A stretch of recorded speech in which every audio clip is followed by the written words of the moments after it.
Hoy vamos a discutir sobre la parte del sistema respiratorio. Esta es la clase número 2 de Fisiología Humana, a cargo de quien tú ya conoces.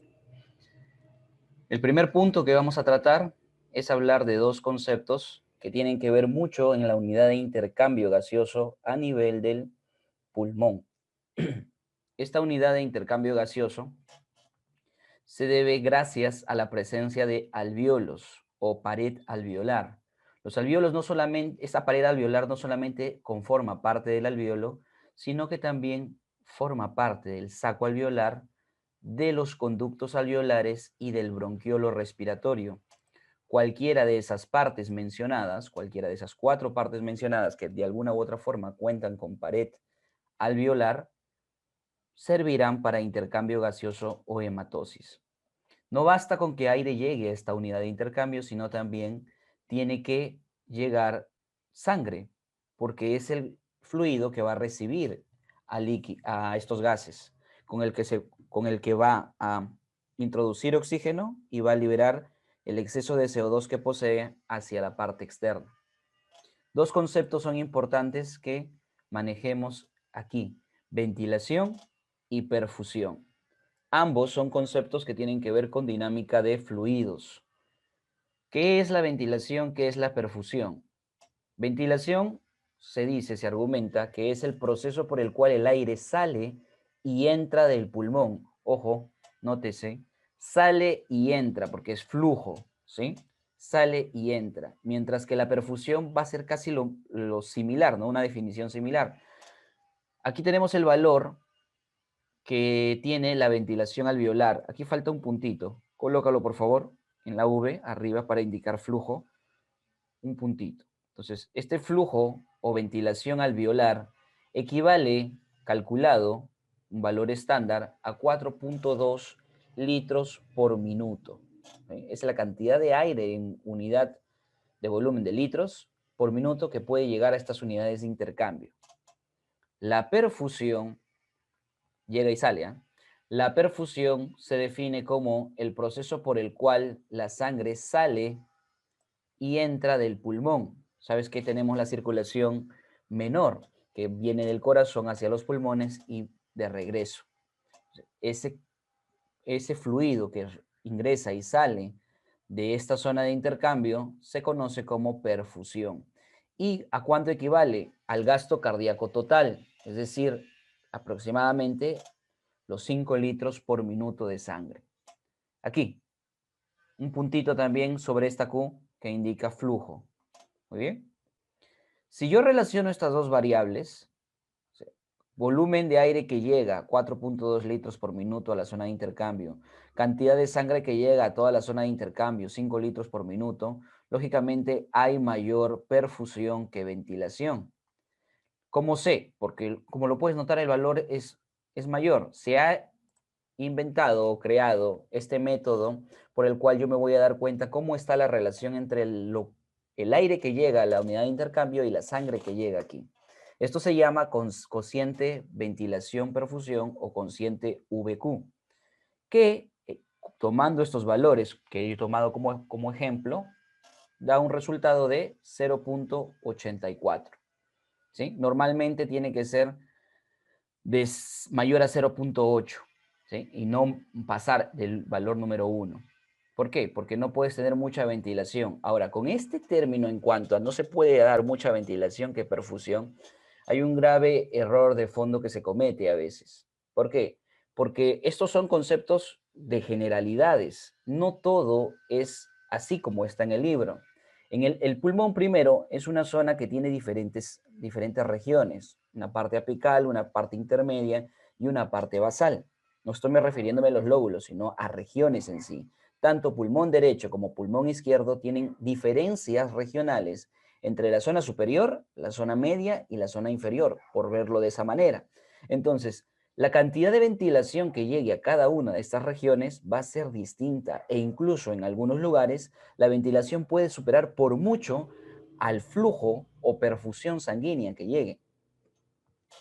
Para controlar la ventilación y que no exceda o no sobrepase los valores normales, existe un proceso denominado o una variable denominada resistencia pulmonar. Recuerda que la ventilación, el aire va a llegar a través de ductos. Estos ductos, algunos de ellos por la presencia de una capa muscular lisa, tienen la capacidad de disminuir su diámetro, originando un aumento en la resistencia. Esta resistencia pulmonar se va a definir matemáticamente como la suma de la resistencia del tejido pulmonar, más la resistencia de las vías aéreas, ¿sí? La oposición que tiene el tejido a ser distendido, resistencia del tejido pulmonar, y la resistencia de las vías aéreas, que es la más importante. Para este 100% de la resistencia pulmonar total, la resistencia de vías aéreas abarca el 80%, puedes anotarlo ahí. Esto vendría a ser el 80% de la resistencia pulmonar total, mientras que la resistencia del tejido solamente es un 20%. Ahora, las vías aéreas, por conocimientos que ya debes tener, y si no hay que adquirirlos, se dividen en vías aéreas superiores e inferiores, ¿sí? Vías aéreas superiores e inferiores. ¿Cuáles son la que proporciona mayor resistencia? La que en sí controla toda la resistencia pulmonar. Las vías aéreas inferiores.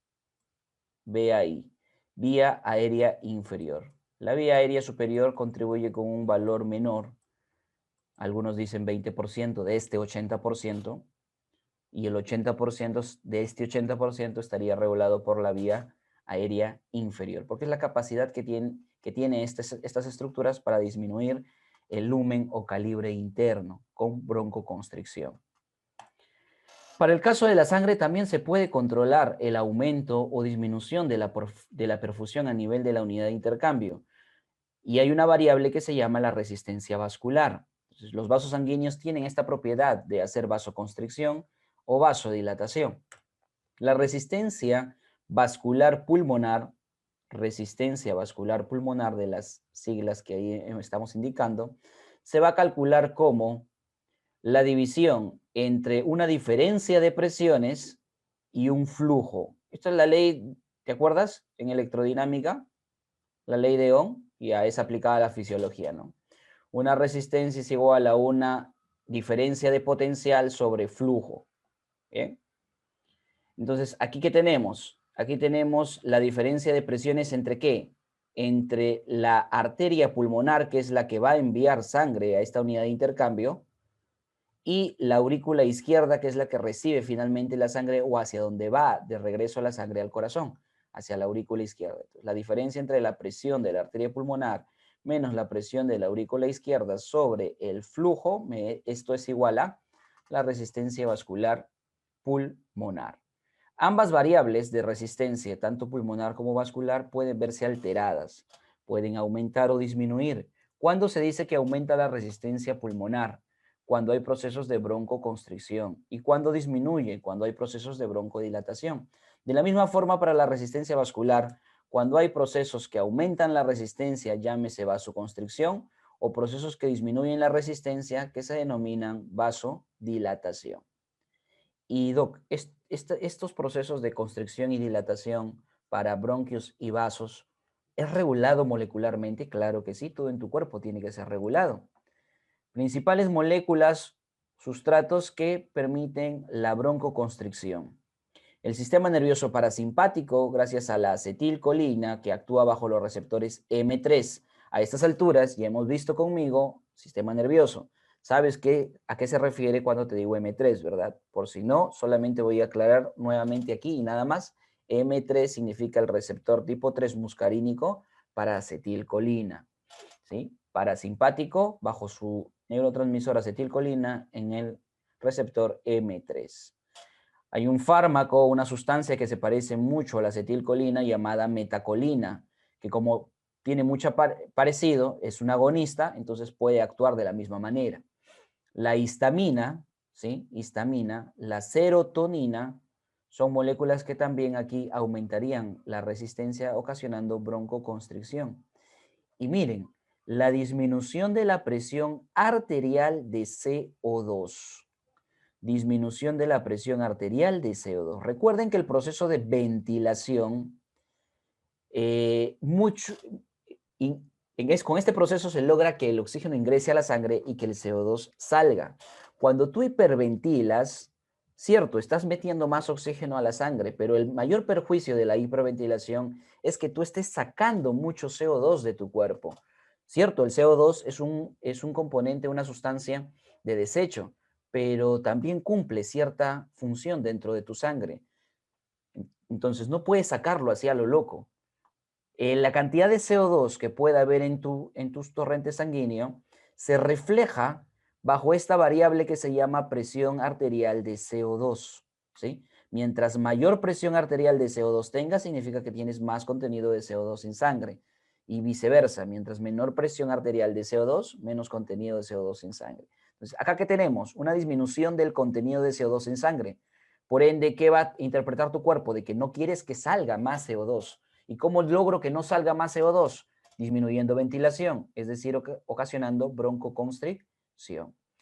Para el lado de la disminución de la resistencia por broncodilatación, tenemos al simpático. Al simpático mediante los receptores beta 2 adrenérgicos, ¿sí? Beta 2. El óxido nítrico, también simbolizado con las siglas NO en los tratados de fisiología, óxido nítrico. Y aquí lo contrario, ¿no? El aumento del contenido de CO2 en sangre, presión arterial de CO2, pues, llevaría a que el cuerpo quiera botar ese exceso. ¿Y cómo lo hacen? Ocasionando broncodilatación. Y también la broncodilatación es mediada bajo el estímulo cuando hay la disminución de la presión arterial de oxígeno. ¿Por qué? Porque hemos dicho que la ventilación finalmente promueve la hematosis o intercambio gaseoso en el pulmón y esto aumenta la oxigenación de la sangre. Por ende, aumentará la presión arterial de oxígeno. Miren los valores, no sé si con Renato en la clase anterior has tocado estas variables. Ojo con las letritas mayúsculas y minúsculas. Cuando la A sea mayúscula se va a referir al alveolo.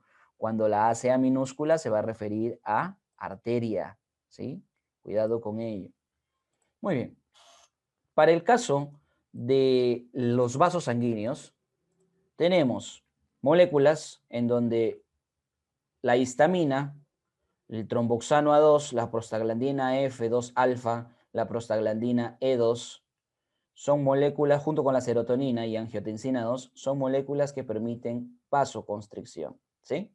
Variables como la disminución de la presión de oxígeno, de la presión alveolar, discúlpame, aquí la letra alveolar de oxígeno, o un aumento de la presión alveolar de CO2, ¿bien? Ocasionarían vasoconstricción. Y el aumento de pH. Ahora, ¿simpático se mete aquí para la vasoconstricción? Sí, recuerden que cuando estudiamos neurofisiología, el simpático controla procesos de vasoconstricción y también de vasodilatación. Con los receptores alfa adrenérgicos, vasoconstricción, y con los receptores beta adrenérgicos, vasodilatación. ¿Sí? Muy bien.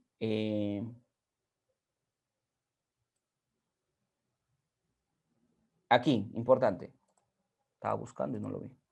La histamina tiene doble acción. ¿Y esto por qué? Casi como el sistema simpático, ¿no? Depende de qué tipo de receptor sea el que se active. Los receptores histaminérgicos tipo 2 van a propiciar vasoconstricción. Esto significa H2, receptor histaminérgico tipo 2. Mientras que el receptor histaminérgico tipo 1 promueve la vasodilatación.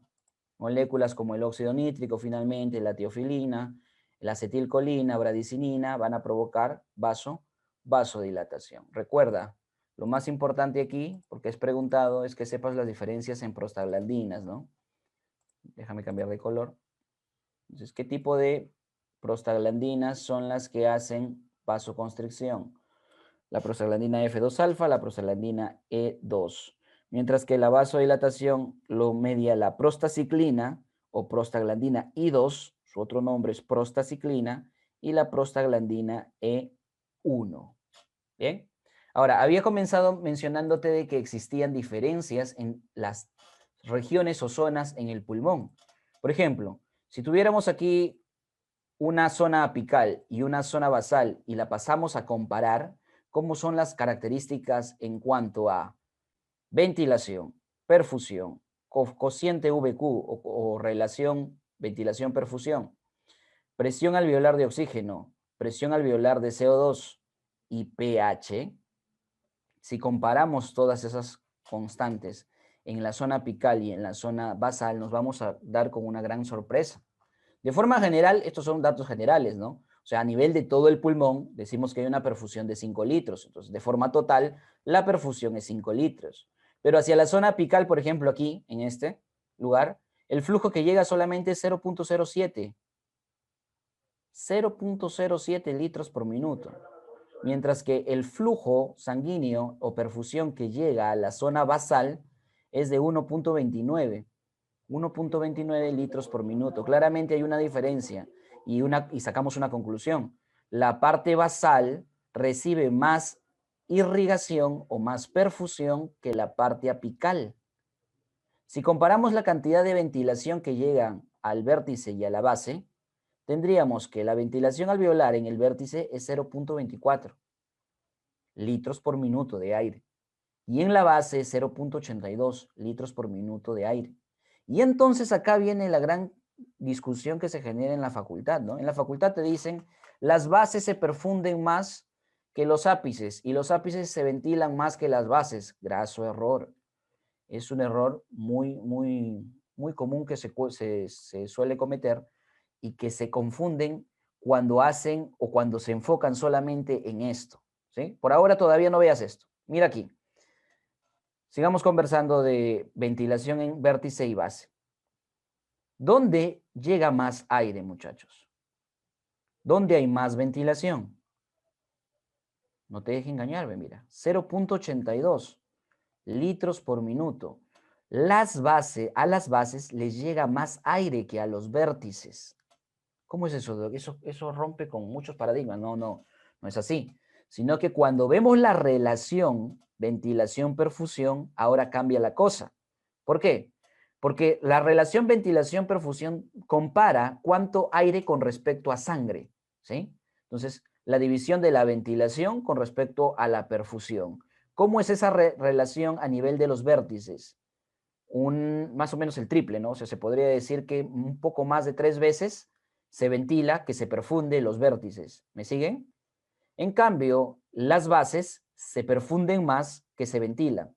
Y aquí viene el de donde sacan esa conclusión, ¿no? Gracias al cociente ventilación-perfusión. Dicen, los vértices están más ventilados que las bases. No. La relación ventilación-perfusión es mayor y mucho mayor en los ápices o vértices que la relación ventilación-perfusión en las bases. Quiere decir que comparando la sangre y aire que hay en este lugar, hay más aire que sangre en el ápice, mientras que en las bases hay más sangre que aire. ¿Bien? Presión alveolar de oxígeno. Dentro de los alvéolos, en la zona de intercambio, la presión alveolar es, en general, como resumen, 100. Puedes poner también 104. Algunos libros le colocan 104, no me ofendo, son variables que de uno u otro modo van a depender de los estudios. 100, 104. Pero ¿cuánto es en los alvéolos de los vértices? Es mayor, 132. Y en los alvéolos de las bases, 89.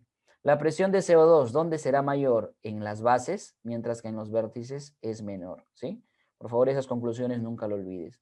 El pH a nivel del torrente sanguíneo en el pulmón tiene que ser el pH igual de la circulación sistémica, porque a pesar de que forma otro circuito, finalmente esa misma sangre es la que se distribuye por tanto el circuito menor pulmonar como el mayor o sistémico. Entonces el pH tiene que ser el pH que normalmente lo dosamos en un análisis de gases arteriales, ¿sí? O sea, entre 7.35 y 7.45. Sin embargo, se puede ver claramente diferencias entre ápices y bases. Los ápices tienen un pH más alcalino que las bases, llegando incluso a 7.55 por arriba de los valores normales y en valores normales menores o inferiores, el pH a nivel de las bases, 7.38. ¿Sí? Comparando el pH total, que en promedio sería 7.4, que es el valor medio del rango estándar o normal. Muy bien. Esto es una gráfica sacada del libro Walter Borón de Fisiología, en donde se expresa lo que yo te he puesto acá en la tablita, ¿sí? Entonces, ¿qué tenemos aquí? Las bases y vértice. Para esta zona vértice, para esta zona las bases.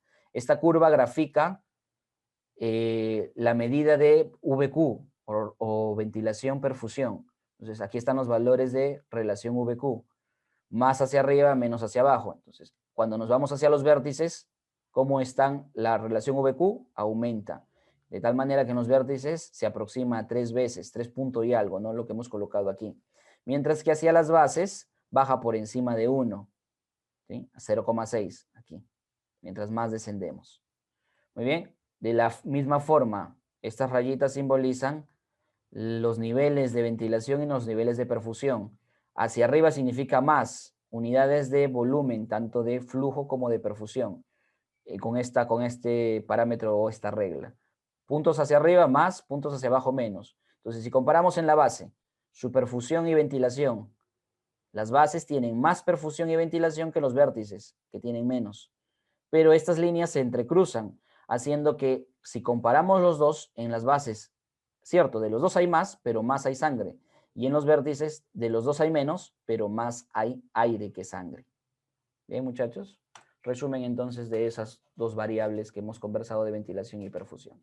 Intercambio gaseoso, llegamos a cómo es que el oxígeno se introduce al organismo y cómo es que el CO2 va a difundir hacia la zona externa. Esto se da en una zona llamada de intercambio gaseoso y que a nivel histológico se denomina membrana alveolo-capilar o barrera hematogaseosa. Dos nombres, membrana alveolo-capilar o barrera hematogaseosa. Esto está formado por diferentes capas, de donde tenemos capa número 1, el surfactante, la línea negrita que está acá. ¿Sí? Esa línea negra es el surfactante, conjunto de fosfolípidos y proteínas. Debajo del surfactante y en el mismo interior del alveolo tenemos una capa de líquido, agua básicamente. Segundo punto de la membrana alveolo capilar. A veces no es considerado y de surfactante en algunos libros se pasan a la siguiente. ¿Bien? Entonces, los libros te pueden decir que tiene la membrana alveolo capilar 6 capas, como también te podría decir que tiene 7 si tomamos en cuenta a la capa que es variable de líquido. La tercera es este elemento que son los neumocitos o células epiteliales del alveolo, neumocitos tipo 1, ¿sí? Llamado también epitelio alveolar. Luego, todo epitelio por debajo tendrá tejido conectivo asociado para nutrición del epitelio. ¿Cómo se llama ese tejido asociado? Membrana basal. Aquí no ha sido representado con un color, así que tendríamos que quizá ponerlo, no sé, se me ocurre, ese amarillo no se va a ver, verde, como una línea chiquita verde. Entonces, esto vendría a ser la membrana basal del epitelio alveolar. Así como este epitelio tiene su membrana basal, el endotelio va a tener su membrana basal que aquí sí está colocada, ¿ya? Esto de aquí es la membrana basal del endotelio. Y las células endoteliales, ¿dónde está membrana basal del endotelio? Acá está. Membrana basal del endotelio. Y las células endoteliales serían estas. Células planas también. Epitelio simple plano, formando parte del endotelio. Atravesando esa última capa, ya puede el oxígeno introducirse en la sangre. Ya entra en contacto del aire a otro fluido que vendría a ser la sangre. El CO2 igual, pero de forma viceversa. Ahora, ¿de por sí los gases pueden viajar de un lugar a otro lado? No, ¿verdad? ¿Qué te dijo Renato? Los gases se mueven de un lugar de mayor presión hacia un lugar de menor presión, por una gradiente de presión, ¿verdad? Ya. Antes de pasar a explicar ello, debo seguir aquí con la animación, decirte que el grosor de esto normalmente va de 0,1 a 1,5 micrómetros, el grosor de toda la membrana alveolo capilar, sin contar obviamente surfactante y sin contar este líquido, desde célula epitelial alveolar a célula endotelial. Todo eso 0,5 micras en promedio, pero el rango de normalidad va de 0,1 a 1,5 micrómetros. ¿Bien? No olvidar eso. Hay enfermedades que engrosan el intersticio, y causan alteración del intercambio gaseoso. ¿Sí? Bueno, la presión, hablemos del oxígeno. La presión alveolar, recuerda, A mayúscula es alveolar de oxígeno, y aquí tenemos la presión arterial, sangre arterial de oxígeno. Ambas presiones tienen que diferir para que pueda haber flujo de este gas. ¿Cuál tiene que ser mayor? Lógicamente, en el alveolo esta presión tiene que ser mayor a la presión arterial de oxígeno para que pueda el oxígeno ingresar. ¿Sí? Veamos. Gráfica aquí. Tenemos en la parte superior a lo que representaría el alveolo. Esta membrana, de ahí hacia esta línea morada hacia arriba vendría a ser la parte interna del alveolo. Y hacia abajo el capilar, un capilar pulmonar en el cual se va a hacer el respectivo intercambio. ¿Sí? Este es CO2. Creo que la otra imagen es oxígeno. Luego pasamos al CO2, ¿ya? Vamos con el oxígeno primero. Lo mismo. Entonces, el capilar y afuera en el alveolo la presión, ponle ahí la A mayúscula, presión alveolar de oxígeno, o también lo puedes representar así, presión oxígeno alveolar, da lo mismo, es igual a 104. Yo te dije, puede ser 100, puede ser 104, esto va a variar dependiendo de qué zona del pulmón estemos. Esto es la estándar, el promedio se podría decir. 104 o 100. Muy bien. ¿Cuál es la presión en el interior, en el capilar pulmonar? La sangre está fluyendo de este extremo a este extremo, de un extremo arterial hacia un extremo venoso. Entonces, por el extremo arterial ingresa una presión de oxígeno más o menos de 40 milímetros de mercurio. Compárala a 104, hay una gradiente. Y esta gradiente va a permitir que difunda el oxígeno de fuera hacia adentro, ocasionando que las presiones más o menos se igualen cuando estemos en la salida. O sea, al inicio la presión es baja, mucha presión en el alveolo, ingresa el gas y hacia el final la presión se iguala con respecto a la presión alveolar, porque se está llenando y cargando de oxígeno la sangre. Y eso se representa aquí, el aumento de la presión de oxígeno sanguínea a medida que pasa desde el extremo arterial al extremo venoso, ingresando con un valor de 40 milímetros de mercurio y saliendo con un valor de 100 y un poquito más. ¿Sí? Perfecto. En el CO2 tiene que pasar lo contrario, ¿no? Porque en el extremo arterial, para que el CO2 salga, la presión tiene que ser mayor y justo es de 45 milímetros de mercurio. En el alveolo, la presión es 40 milímetros de mercurio. Entonces, como hay mayor presión hacia adentro, el CO2 va a difundir hacia afuera. Ahora, mira la gradiente aquí. La gradiente de presión para que el oxígeno ingrese es de aproximadamente 60, ¿no? Esa diferencia de presiones, 60. Y aquí la diferencia de presiones solamente es de 5. ¿Por qué? ¿Por qué hay tanta diferencia? O sea, ¿por qué aquí es 60 y por qué acá es 5? Porque recuerdas que te habían hablado del coeficiente de difusión que tiene cada gas y el CO2 tiene mayor coeficiente de difusión, mayor coeficiente de solubilidad, por ende tiene mayor capacidad para pasar o atravesar y cambiar de un medio a otro. No necesita mucha diferencia de presión para que salga la misma cantidad que el oxígeno está ingresando. Entonces, aproximadamente es lo mismo, a pesar de que haya mucha diferencia entre los rangos o gradientes de presión para ambos casos. ¿Sí? Bien, muchachos. Ahora, aplicando la ley de Fick que te enseñaron en la primera clase y un poco llevándolo hacia la fisiología, se calculó una constante o variable, discúlpame, llamada diferencia alveolo arterial. ¿Qué es esto? Representada también como gradiente alveolo arterial. Simboliza la diferencia entre la presión en el alveolo de oxígeno y la presión en la sangre de oxígeno. Ahora, ¿cómo podrías medir cada una de esas presiones? La forma directa de poder hacerlo es, por ejemplo, colocar un receptor de presión que llegue vía nasal hasta el alveolo o el saco alveolar diminuto y que ahí calcule cuánto es la presión de oxígeno. Es una forma de hacerlo, ¿no? Es la forma más efectiva. Ahora, ¿tú crees que eso se le va a hacer al paciente? Pues no, eso no se hace al paciente.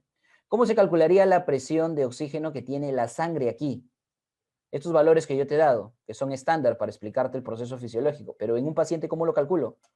De la misma manera, colocando un catéter intravascular diminuto que llegue aquí y capture la concentración de o la presión de oxígeno. Pueda medir aquí la presión de oxígeno. Y de esa manera tendríamos la diferencia alveolar arterial real, ¿sí? Exacta. Pero eso no puede hacerse en los pacientes. Entonces, lo que realizamos en fisiología y en general en medicina es aproximarnos a estos valores. ¿Cómo nos aproximamos? Por ejemplo, decimos que esta presión de oxígeno la podemos capturar o medir periféricamente en cualquier arteria. Periféricamente en cualquier arteria, porque la arteria todavía no ha consumido el oxígeno. Entonces, este oxígeno que haya ingresado aquí se puede medir en una arteria. Es por eso que existe un estudio en el cual te pinchamos una arterita, te sacamos una muestra de sangre y a eso lo procesamos en un análisis que se llama análisis de gases arteriales o AGA. El AGA me va a dar un valor que es la presión arterial de oxígeno. ¿Cuánto oxígeno medido en unidades de presión hay en esa muestra de sangre? Y por ende se extrapola, se asume, no es exacto, pero se asume que sería ese mismo valor que tenemos aquí. ¿Sí? Entonces, ¿de dónde va a salir para hallar la diferencia alveolo arterial o gradiente alveolo arterial? Este valor va a salir del AGA, de la muestra que obtienes del paciente en una arteria periférica. Muy bien. Esta diferencia alveolo arterial, representada de esta manera, se calcula restando la presión alveolar de oxígeno menos la presión arterial de oxígeno. Hasta aquí, no sé si te preguntarás, yo me pregunto, Doc, esto ya sé de dónde lo obtengo, pero la presión alveolar de oxígeno, ya que no puedo meter un catéter que mida aquí, cómo lo obtengo? Muy bien. Mediante la matemática es que se llega a sacar fórmulas que con otros valores puedo obtener estas variables. Por ejemplo, ¿cómo se puede calcular la presión alveolar de oxígeno? La presión alveolar de oxígeno se puede calcular, ojo, aproximadamente, muy cercano, no es del todo real, pero nos sirve para la clínica. Aproximadamente se puede calcular de la siguiente manera. La presión parcial de oxígeno, presión inspirada de oxígeno, menos la presión arterial de CO2 sobre el coeficiente de intercambio gaseoso. Esta es la fórmula, ¿sí? Yo pensé que fisio no era matemática, pues tiene algo de matemática. Esta es la fórmula clave para los ejercicios en fisiología respiratoria que te pueden colocar, ¿sí? En cuadraditos estoy señalando las fórmulas claves, ¿ah? Ahora veamos, ya esta diferencia o gradiente alveolo arterial, ya sé de dónde voy a sacar los dos valores. Este del AGA y este lo voy a sacar de una fórmula. Pero en la fórmula me encuentro con otro problema, que hay tres variables del cual no sé su valor. ¿Cómo lo calculo? ¿Cómo hallo la presión inspirada de oxígeno? ¿Cómo calculo la presión arterial de CO2 y cómo calculo el coeficiente de intercambio gaseoso? Déjame decirte de que la presión arterial de CO2, al igual que esta, se obtienen del AGA. ¿Por qué? Porque aquí lo dice, pues presión arterial de CO2. En la misma muestra que sacaste de sangre arterial, puedes analizar cuánta de presión de CO2 hay. Entonces, el AGA te va a dar también ese valor. Ya está, Doc. Me faltan dos. Me falta este y este. Perfecto. Para hallar el PIO2, se hace de la siguiente forma. El PIO2, que es la presión inspirada de oxígeno, se calcula como la fracción inspirada de oxígeno que multiplica a la presión atmosférica menos una presión que resta para el intercambio gaseoso, que es la presión de vapor de agua. Como tú eres un organismo compuesto al 60% de agua, constantemente aquí el agua se está evaporando y es como que una corriente que va de salida de los tejidos hacia la parte externa. Entonces, esa agua vaporizada ejerce una presión de salida que restaría a la presión atmosférica que está ayudando a que el oxígeno ingrese, ¿sí? Entonces, por eso se resta. Presión atmosférica menos presión de vapor de agua. Doc, nos seguimos complicando la vida.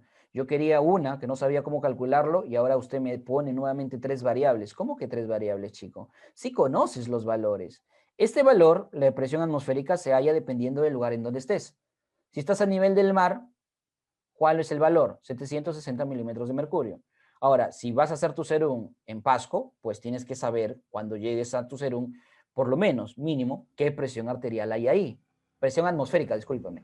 Entonces, en el lugar donde estés ejerciendo medicina, tienes que conocer, no solamente para física, sino para otros capítulos, en general, para la medicina, tienes que conocer la presión atmosférica del lugar donde estás ejerciendo la medicina. ¿Sí? Perfecto. Y la presión de vapor de agua tiene un valor constante a una temperatura normal de 37, que es la temperatura estándar en el humano, el valor de la presión de vapor de agua es 47 milímetros de mercurio. Estás apuntando, ¿verdad? 47 milímetros de mercurio. Perfecto. Y doctor, la FiO2, la fracción inspirada de oxígeno. Aquí está, mira. La fracción inspirada de oxígeno es del aire que ha ingresado, ¿cuánto o qué fracción de ese aire ingresado es oxígeno? De ese aire inspirado, ¿qué fracción es oxígeno? ¿No te habían dicho que el 21% del aire es oxígeno? ¿Sí? Pero ojo, esto si tú estás inspirando aire atmosférico, aquí en Pasco, en la China o en la Conchinchina. 0.21 o 21% es la FiO2, siempre y cuando tú no tengas ningún aparato de oxigenación.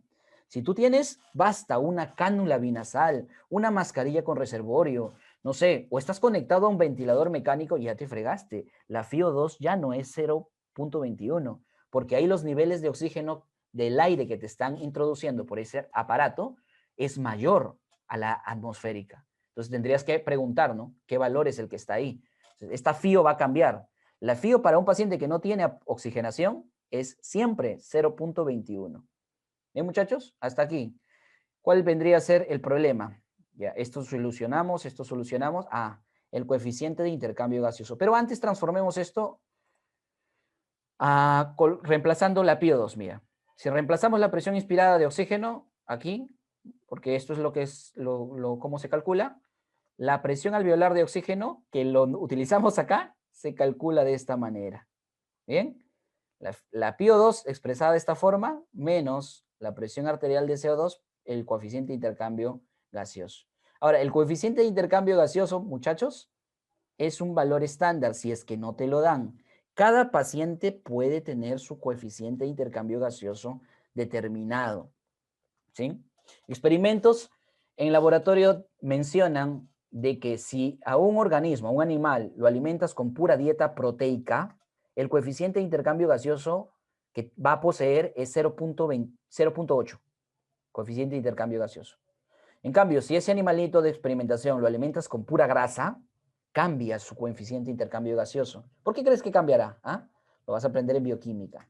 Si lo alimentas con pura grasa, el coeficiente de intercambio gaseoso va a ser igual a 0.7. 0.7, o sea, un poco menor. Y si tú lo alimentas a ese animalito con puro carbohidrato, el coeficiente de intercambio gaseoso sube. ¿A cuánto? A 1. ¿Sí? Sube a 1. Muy bien. Entonces, si no me da el problema coeficiente de intercambio gaseoso para el paciente, que obviamente tenemos dieta mixta, no solo comemos carbohidratos, proteínas y lípidos, sino tenemos dieta mixta, este coeficiente de intercambio gaseoso lo van a dar. Pero si no lo dan, tú asumes que es 0,8. ¿Sí? Trabaja los problemas con este valor. Bien. Entonces, ¿cuáles de todas las variables son las que han quedado sin conocer y que va a depender de cada paciente? Esto y esto. O sea, la presión arterial de CO2 y presión arterial de oxígeno van a salir ¿de dónde? Del AGA. ¿Y el AGA qué es? Un examen que se llama análisis de gases arteriales, en el cual el reporte te va a dar las siguientes variables que te van a servir para otros estudios, pero aquí lo que me interesa es pH, presión arterial de CO2 y presión arterial de oxígeno. Para estas fórmulas lo que me interesa en realidad solamente son estos dos. Aquí tenemos los rangos de normalidad de la presión arterial de CO2 y de la presión arterial de oxígeno.